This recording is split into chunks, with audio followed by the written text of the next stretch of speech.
1절부터 함께 읽겠습니다. 시작.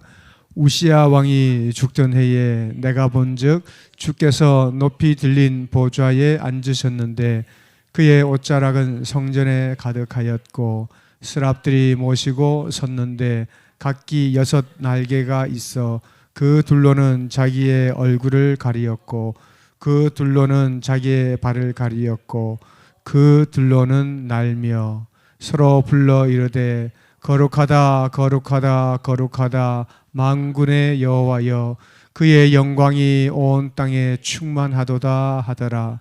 이같이 화답하는 자의 소리로 말미암아 문지방의 터가 요동하며 성전의 연기가 충만한지라. 그때에 내가 말하되 화로다 나여 망하게 되었도다. 나는 입술이 부정한 사람이요 나는 입술이 부정한 백성 중에 거주하면서 만군의 여호와이신 왕을 배웠음이로다 하였더라. 그때에 그 서랍 중에 하나가 부젓가락으로 제단에서 잡은 바 핀 숯을 가지고 내게로 날아와서 그것을 내 입술에 대며 이르되 보라 이것이 내 입에 닿았으니 내 악이 제하여 졌고 내 죄가 사하여 졌느니라 하더라. 내가 또 주의 목소리를 들으니 주께서 이르시되 내가 누구를 보내며 누가 우리를 위하여 갈꼬 하시니 그때에 내가 이르되 내가 여기 있나이다 나를 보내소서 하였더니 아멘. 6장 8절까지 우리가 읽습니다. 오늘 말씀을 통해서 내가 여기 있나이다 나를 보내소서 따라합시다. 내가 여기 있나이다 나를 보내소서 고백하는 우리 모두가 되기를 바랍니다. 하나님 말씀은 내가 여기 있나이다 나를 보내소서 했는데 우리는 내가 여기 있나이다 죄를 보내소서 이러는 분이 있어요.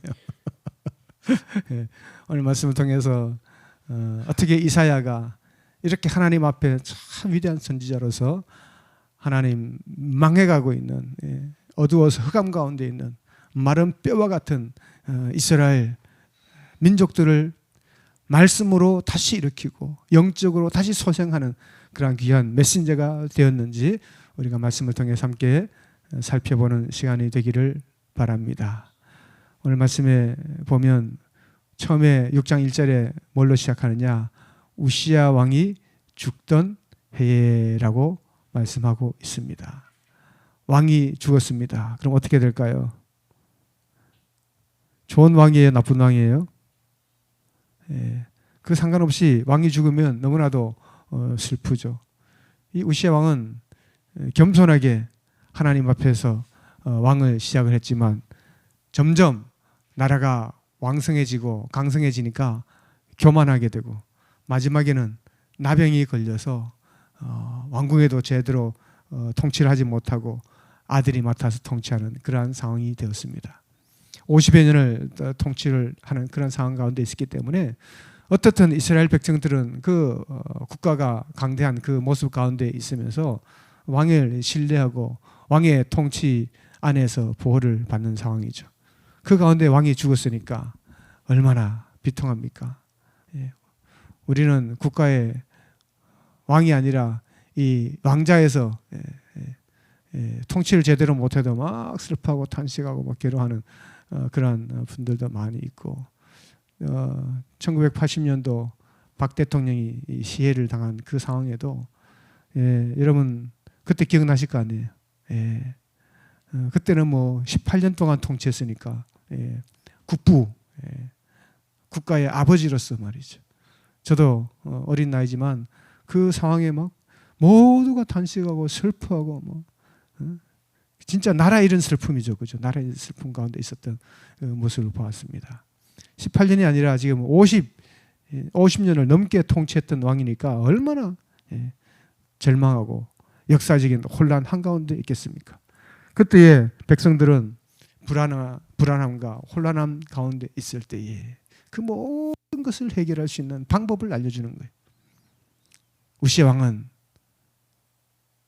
죽었지만 하나님을 신실하게 믿는 사람은 그 왕을 바라보지 아니하고 하나님을 바라보는 것입니다. 세상 통치하는 그 왕자를 바라보지 아니하고 하늘의 왕자에 계신 하나님을 바라보고 하나님을 의지하고 하나님 앞에 온전히 매어 달리는 거예요, 여러분. 왕은 왔다가 가고 세상의 왕은 잘했다가도 못하기도 하고 그러잖아요. 우리 미국이 또 트럼프 왕이 있는데 미안합니다. 왕이 아니라 대통령이 제가 왕 얘기하다 보니까 그런 거지 저는 트럼프를 왕으로 생각하지 않습니다. 저는 노킹이에요.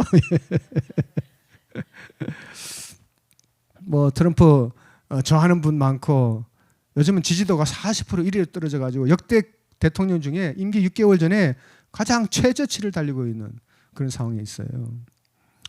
잘하는 것도 있고 못하는 것도 있고 막 트럼프 좋아하는 분도 있고 막 그래요. 그런데 저는 저는 왕을 좋아하지 않습니다. 왕뿐만 아니라 하나님, 저는 대통령을 좋아하지 않습니다. 오직 하나님뿐입니다. 우리가 지난주에 누가 기도하셨잖아요. 세상의 왕이 아니라 만왕의 왕이신, 오고 가는 왕이 아니라 착했다가 악한 왕이 아니라 영원히 선하신 만군의 하나님 아버지, 우리의 아버지가 통치자예요. 우리의 아버지가 되신 것을 감사하는 우리 모두가 되기를 바랍니다. 그 옷자락은 성전에 가득하고 천사들은 외칩니다. 거룩하다 거룩하다 거룩하다 만군의 여호와여, 그의 영광이 온 땅에 충만하도다. 이 세상 가운데 하나님의 영광만 충만하고 내 심령 가운데 하나님의 영광만 충만하고 우리 교회 가운데 하나님의 영광만 충만하게 되기를 바랍니다. 그래서 저는 그렇게 생각해요. 내가 좋아하는 뭐 대통령이 있고 위정자가 있고 그래도 좋다 말다 얘기 안 해요, 여러분. 제가 사나이 교회에 있었으니까 거기 국회의원이 얼마나 많겠어요. 그 국회의원도 주일 예배 끝나면은 우리가 5부, 6부 예배 드릴 때 마당에 목회자들이 다 와 있어요. 성도님들 올 때마다 항상 이렇게 서 있어요. 그러면 김동룡 국회의원이나 뭐 이런 분들, 이혜훈 국회의원 이런 분들은요, 저 앞에도 와가지고 90도로 막 인사해요. 국회의원인데도 말이죠. 목회자라고, 젊은 목회자인데도 그래요. 예. 그래도 저는 뭐 그 국회의원은 뭐 믿고 따르고 뭐 YS 뭐 이렇게 뭐 보고 해도 뭐 그분이 뭐 그분 대통령 되고 난 뒤에요, 군목을 다 줄여버리고 군성 스님을 막 많이 만들고 막 그러더라고요.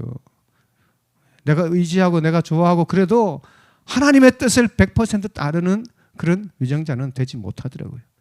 그러니까 모든 위정자들이 겸손하고 하나님의 뜻 앞에서 하나님 앞에 순종하고, 왜냐? 그가 영원한 통치자가 아니라 그 위에 하나님이 계시기 때문에 하나님 앞에 순종하고 하나님 앞에 통치해야 되는 거죠. 온 세상에 하나님의 영광이 가득한데 그 안에, 영광 안에 있는 그 누구가 이렇든 저렇든 뭐가 중요합니까, 여러분? 그러므로 하나님의 영광이 충만하고 내 생각과 내 마음속에도 세상의 왕을, 세상의 위정자를, 어느 누구를 좋아하는 게 아니라 하나님만 좋아하고 말이죠. 심지어 어떤 목사님, 어떤 분은 막 목사님만 막 그것도 아니에요, 여러분. 제가 섬신 목사님 좋아하고 우리 담임 목사님으로 존경하고 그러지만 우리의 믿음의 대상은 목회자가 아니에요, 여러분. 하나님, 오직 하나님뿐입니다. 하나님이 세우셔서 우리는 그 목회자의 말씀을 따르고 하나님 말씀도 순종하고 하나님의 과정으로 있는 거죠. 우리의 믿음의 대상은 하나님, 오직 예수 그리스도, 우리의 주인만 바라보는 우리 모두가 되기를 바랍니다. 그래서 이재철 목사님이란 분은 제가 있었던 그 가까운 지역에 한 5분간 있는 교회예요. 그게 교회를 처음 개척을 했었어요. 고등학교에서. 근데 말씀이 좋고 메시지가 좋고 목사님 참 좋으시니까 이재철 목사님과 지금도 많은 사람들이 존경해요. 은퇴하고도 아주 깨끗하게 시골에 가가지고 모든 것을 막 영향을 가지고 있으면 아주 수천 명 되는 교회니까 말이죠. 이분은 뭐 10년을 사역하니까 사람들이 수천 명 몰려고 너무 좋아하는 거예요. 그래서 여러분 저를 좋아하니까 저는 이 교회를 떠나겠습니다 하고 저 해외로 가가지고 선교시 가가지고요, 선교지 작은 교회를 맡으면서 사역을 했어요. 그때 하신 말씀이 뭔가 하면, 여러분 왜 저를 좋아합니까? 여러분 왜 저를 신뢰합니까? 저는 예수 그리스도가 구원자라고, 예수 그리스도가 우리의 왕이라고 가르치는 손가락일 뿐인데 왜 손가락을 좋아하십니까? 그러면서 교회를 떠나버렸어요. 왜냐? 우리의 믿음의 대상은 오직 하나님이에요. 우리의 신뢰의 대상은 오직 하나님입니다. 내 가족도 아니에요. 오늘날 많은 사람은 가족을 신뢰하고 가족을 의지하잖아요. 그런데 가족이 어떻게 돼요? 배신을 해요. 엊그제 아주 유명한 그 회사 이렇게 있는데 거기 이제 그 회사가 지원해서 우리 애가 이제 한국에서 이제 이렇게 장학생으로 이제 도움도 받고. 근데 그 회사가 보니까 아버지하고 아들이 소송이 붙었어요. 아주 큰 회사인데 보니까 아들한테 이렇게 그 저기 유산 회사를 맡겼는데 회사 지분을 다 맡겼는데 아들이 딸하고 분쟁을 하고 막 이러면서 아버지 뜻을 거슬려나 봐요. 근데 아버지 말도 안 듣나 봐요. 그래서 소송해가지고 내가 주식 준 거 다 되돌려 달라고 소송을 붙었어요. 근데 이 회사뿐만 아니라 LG라든지 대한항공, 제가 대한항공도 가족이잖아요. 땅콩항공. 거기도 자매가 싸우고 부모하고 싸우고 난리가 났잖아요. 아니 그렇게 돈 많으면 싸울 게 뭐가 있어요? 예? 그냥 반의 반만 있어도 좋겠구만. 근데 그 많은 걸 가지고 더 갖겠다고? 그것도 아시아나항공하고 싸우고, 예? 제주항공하고 싸우는 게 아니라 같은 대한항공에 있는 형제들, 피부치가 싸운단 말이에요. 참 이걸 보면 가족 의지하고 세상 의지하고 모든 것도 참 허망하다. 우리가 그럴 때가 오죠. 우리가 의지할 것은 오직 만군의 하나님밖에 없다는 것입니다. 세상의 왕은 죽었지만 하늘의 왕은 살아계십니다. 우리는 때때로 땅의 상황 가운데 실망하지만 하나님 보좌, 하나님 통치는 흔들림 없이 영원히 우리를 사랑으로 통치하시는 왕이라는 사실입니다. 그러므로 우리는 거룩하신 하나님 앞에서 우리의 실체, 우리 자신을 보는 거예요. 하나님 앞에 뵀을 때 하나님 앞에 우리는 어떤 사람인가 하는 거예요. 그때 이사야는 하나님을 보고 난 뒤에 6장 5절에 나는 입술이 부정한 사람이요 입술이 부정한 백성 중에 거주하면서 만군의 여호와이신 왕을 배웠습니다. 자기가 부정하고 죄악이 있음을 고백하는 거예요. 여러분, 거룩함을 본 사람은, 거룩함 앞에, 하나님 말씀 앞에, 하나님 앞에 서 있는 사람은 그 거룩함 앞에 자기의 죄악이 보이는 것입니다. 검은 무리들 앞에 있을 때는 같이 검기 때문에 검은 줄 몰라요. 하얀 백지장 위에 딱 둬보니까 자기가 회색인데 말이죠. 까만 백지장에 서 있어 보니까 회색이 아니라 뭐처럼 보여요? 예. 하얀색이 보니까 나는 괜찮다고 생각했는데 거룩하신 하나님 앞에 가까이 가보니까 내가 얼마나 죄인인지를 깨닫는 것입니다. 우리는 하나님의 임재 앞에 설 때 우리의 죄인됨을 깨달아야 되는 거예요. 저는 죄인 중에 죄인이고 괴수 중에 괴수다. 이게 남의 고백이 아니라 죄 안의 고백이고 저의 고백인 것을 날마다 깨닫습니다. 한 번은 제가 100세 되신 방지일 목사님 한번 말씀을 초청해서 말씀을 듣는데 방지일 목사님이 그 100세가 넘으셨어요. 근데 설교를 하셔요.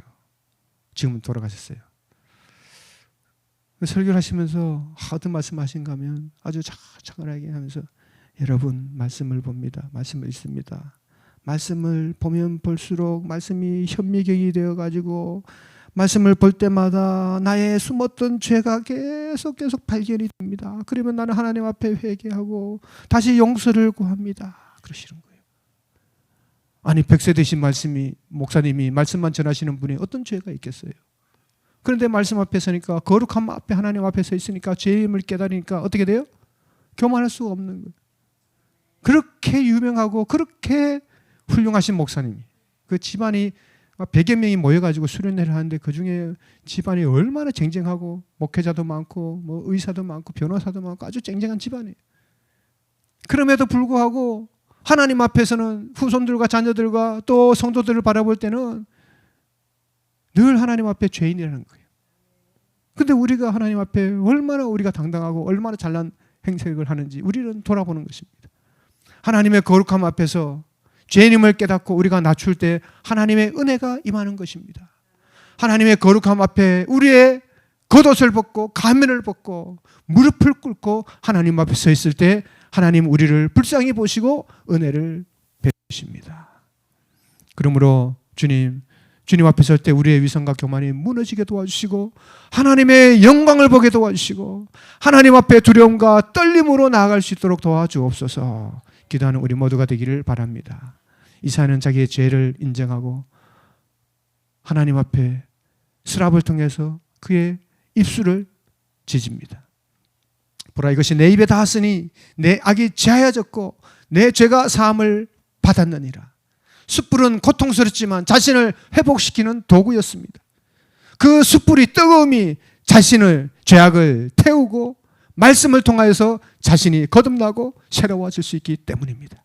말씀은 우리를 때로 고통스럽게 하고 아프게 하고 힘들게 하지만 그 말씀 앞에 우리가 새로워지고 변화되고 하나님 앞에 진실해진다면 하나님 우리를 더 긍휼하게 해주시고 하나님 은혜 베풀어 주실 줄로 믿습니다.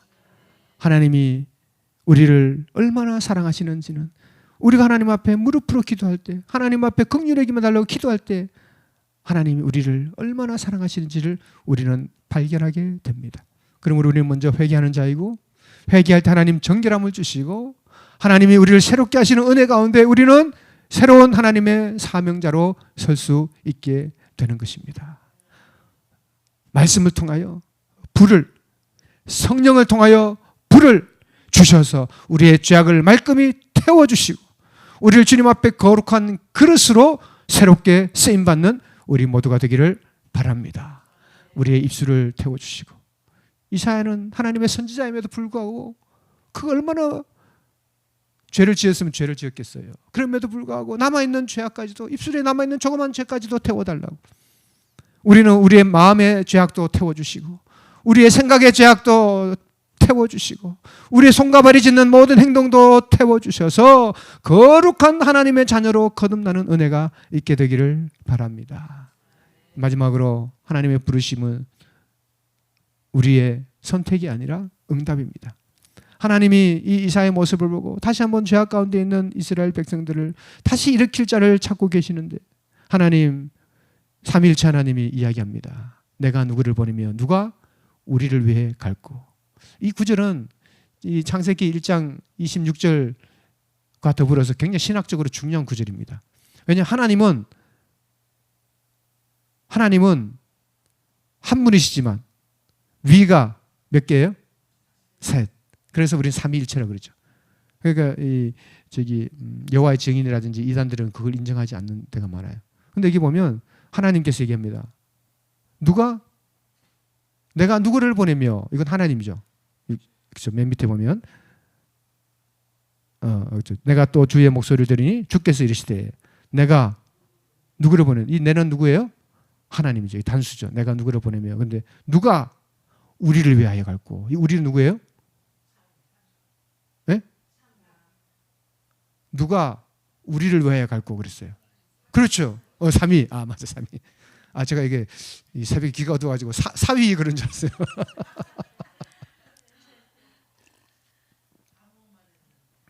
그죠. 예, 사위라고 그런 줄 알아요. 누가 사위를 위해서 갈까 이렇게 갑자기. 제가 사위 된 입장에서 그게 들렸어요. 예, 삼위. 삼위가 그런 게 헷갈리죠. 삼위 하나님 그러셔야지. 예, 누가 우리 삼위 하나님. 예, 하나님. 그래서 엘로힘 할 때 힘은요 복수 의미거든요. 예, 삼위일체 하나님. 그래서 이게 중요한 구절이에요. 또 창세기 1장 26절에도 하나님께서 인간을 만들 때 그렇죠. 우리의 형상을 따라 우리의 모양대로. 우리가 누구예요? 그렇죠. 삼위 하나님. 잘했어요.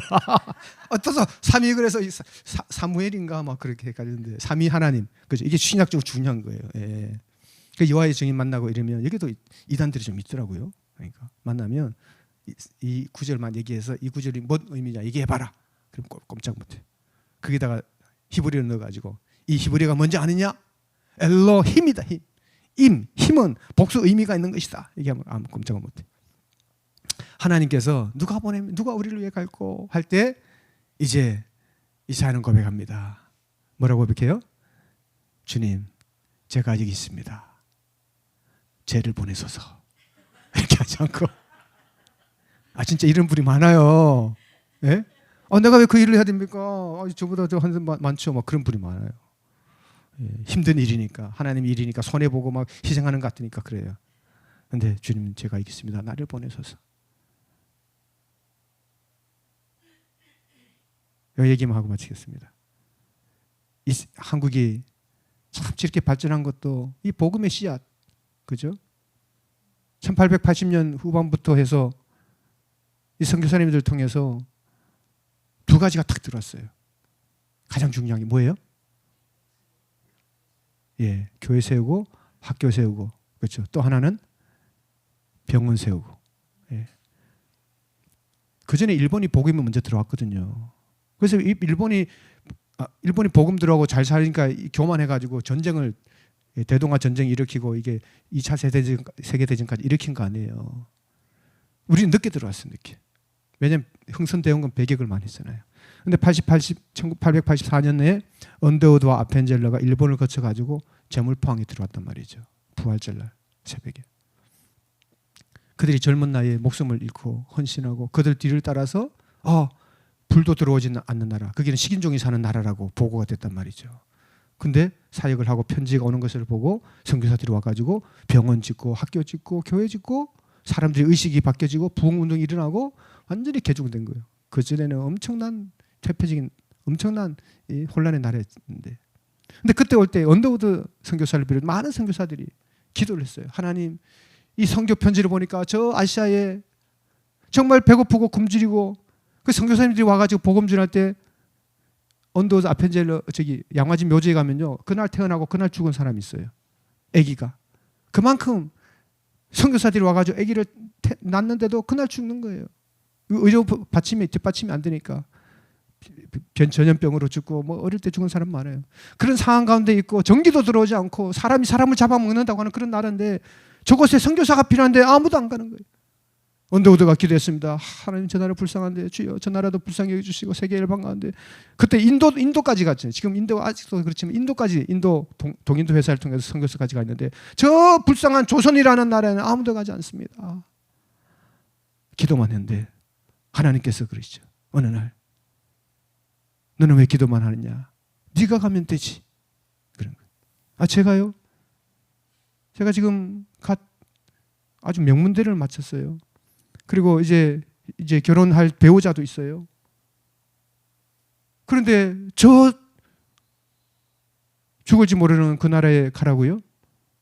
하나님은 네가 가길 원하신다. 이 말씀을 주시니까 언더우드가 무릎을 꿇고 하나님, 주님, 그렇다면 제가 가겠습니다. 그렇게 해서 오게 된 거예요, 여러분. 누가 가고 싶고 누가 저 땅을 가고 싶겠어요? 우리는 저기 IT라든지 저 과테말라라든지 이런 데도 가기 싫어하는데 거기서 글쎄 뭐 여행을 가려면 가죠. 저도 멕시코 여행은 가죠. 근데 거기서 1년 2년 살라 그러면, 예? 뭐라 그래요? 주님, 내가 여기 싸우니 죄를 보내소서. 그런데 주님의 말씀을 듣고 음성을 듣고, 주님, 그렇습니다. 주님 원하시면 제가 이겠습니다. 나를 보내소서. 작은 일이라도 어떤 일이라도 감당하겠습니다. 이 길 끝에 무엇이 있든 주의 음성을 듣고 순종하게 도와 주옵소서. 하나님의 사명 앞에 두려움을 떨치게 하시고 그 일을 감당할 수 있도록 주님 도와 주옵소서. 거룩함의 자녀로서 하나님의 위대한 사명 감당하고, 오늘날 이 척박한 땅에 하나님, 저 작은 교회 누가 섬기려고 합니까? 큰 교회 가면 저도 좋고, 큰 교회 섬겨 보셨잖아요, 여러분. 다 편하죠. 좋죠. 그러나 하나님이 원하시는 그 한 교회가 있고 하나님의 귀한 사역만을 감당하고 하나님만을 순종하고 세상 교회 같지 않고 목회자 숭배하는 것 같지 않는, 오직 순수한 마음에 하나님만 여호와로 섬기고 주님만 따라가는 제자도로 섬기고 헌신하고 또 어려운 이웃을 도와주고 하나님 사랑, 이웃 사랑을 충실히 감당하는 하나님, 그 사역을 감당할 주님, 제가 여기 싸우니 나를 보내옵소서 하나님 기도하고 하나님 앞에 쓰임 받는 우리 모두가 되시기를 주님 이름으로 축복합니다.